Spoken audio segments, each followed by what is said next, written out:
Hoy hablaremos sobre los principales tipos de vino en el mundo clásico.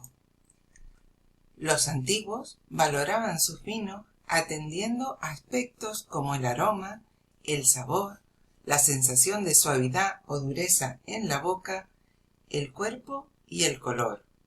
Y por encima de todo, amaban los vinos dulces, aromáticos y añejos. Las fuentes antiguas distinguen tres tipos diferentes según el color. El melas o vino negro suele identificarse con el tinto, aunque en realidad hay diferencias notables entre ellos, ya que el color oscuro es producto del envejecimiento al que se sometían los vinos, como suele decirse, por una crianza oxidativa. El leucós o vino blanco es el más suave, apreciado por los médicos por ser diurético y digestivo. Como sucede ahora, existía una amplia gama de blancos según su tonalidad, desde un tono verdoso hasta el ámbar más o menos oscuro. Y por último, el erythros o rosado debía su tonalidad principalmente a la mezcla de especias y otros productos. Las tres cualidades que más apreciaban los antiguos eran sabor, aroma y carácter.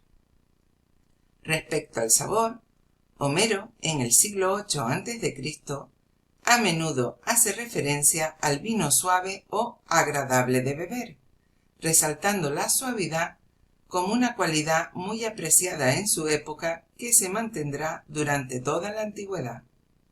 Y uno de los vinos más apreciados por su suavidad era sin duda el vino dulce. Dentro de este tipo veremos, a modo de ejemplo, los llamados vinos créticos, el vino de pasas romano y los mostos cocidos. Respecto al aroma, los antiguos difícilmente bebían vino no aromático, de ahí la abundancia y variedad de especias con las que mezclaban el vino, como por ejemplo las rosas. Y por último, el carácter, propio de los vinos maduros o añejos, como el Pramnios, conseguido mediante el envejecimiento y utilizando diversas técnicas para acelerar el proceso. Había varias maneras de conseguir un vino dulce. La primera era elaborar el vino a partir de uvas muy maduras y de racimos en parte desechados, lo que proporcionaba estabilidad al vino. Los griegos llamaron a este tipo de vinos créticos, puesto que Creta producía desde muy antiguo un vino dulce muy famoso, mientras que en Roma era conocido con el nombre de passum o vino de pasas. Ya el poeta griego Hesíodo, en el siglo VII a.C., hace referencia a un vino de pasas llamado Cypriot Mana, antepasado del Comandaria, que todavía hoy se elabora en Chipre. En realidad, los vinos de pasas se pueden considerar tradicionales en buena parte del Mediterráneo. El método clásico consistía en secar los racimos de uva sobre esteras de paja al sol, o bien colgando los racimos bajo techo. Una vez secas, se meten en un recipiente, cubriéndolas con jugo de uva y se dejan macerar durante 6 días, tras lo cual se prensa y se obtiene el passum. La segunda manera era concentrar el azúcar en el mosto al calentarlo. Este mosto cocido, en latín, se le conocía como de frutum, carenum o sapa, según el grado de reducción que recibiera. En general, los vina cocta serían líquidos, densos, espesos, dulces y de una gran consistencia, similar al jarabe. Una tercera manera era añadir miel.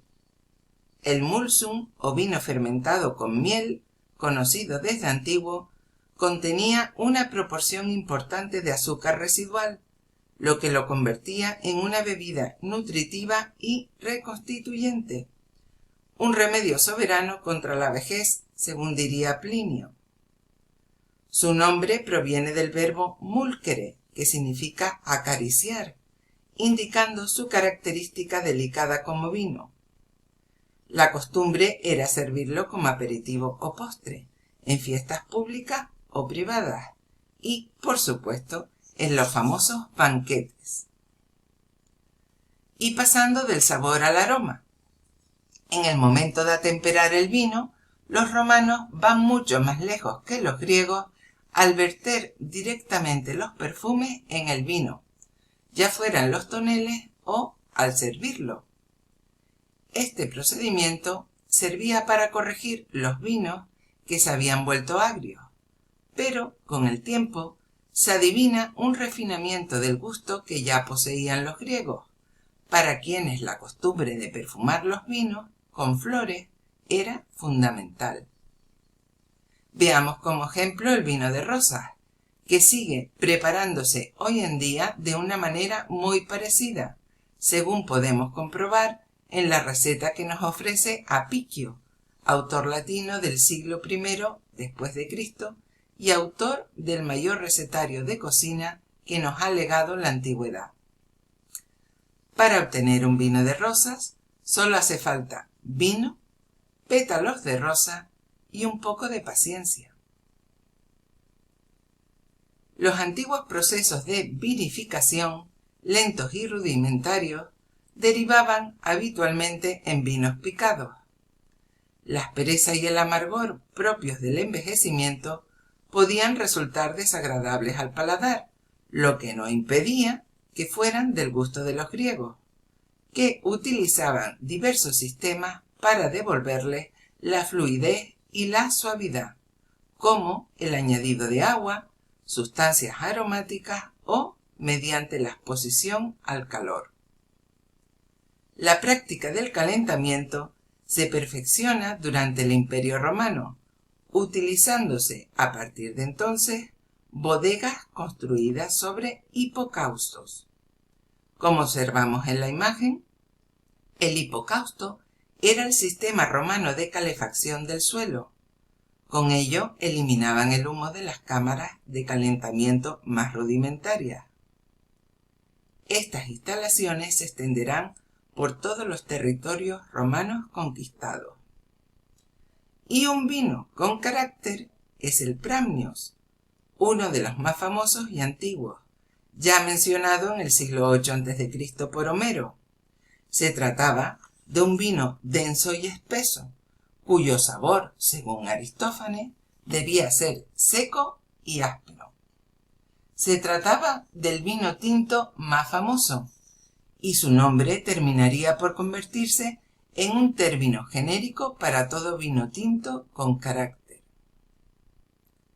Tras ver algunos ejemplos de los vinos más apreciados por los antiguos griegos y romanos, nos despedimos con una receta para los amantes del senderismo o de las acampadas: el Conditum Melissomum Viatorium, o dicho de una manera más sencilla, vino de miel y pimienta.